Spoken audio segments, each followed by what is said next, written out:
ลุงบอกว่าขีดยางสิขีดด้นไปได้กันได้ปักไฟก่อนแต่ว่าขีดยางขีดด้นไปได้กันได้มาเล่นนะ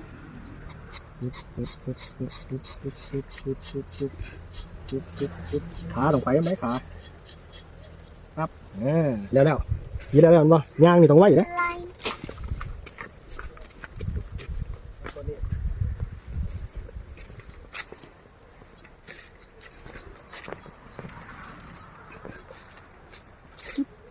ตัวที่สองครับเราต้องยางไว้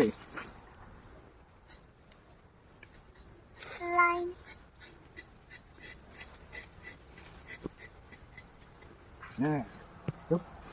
ไปจุ๊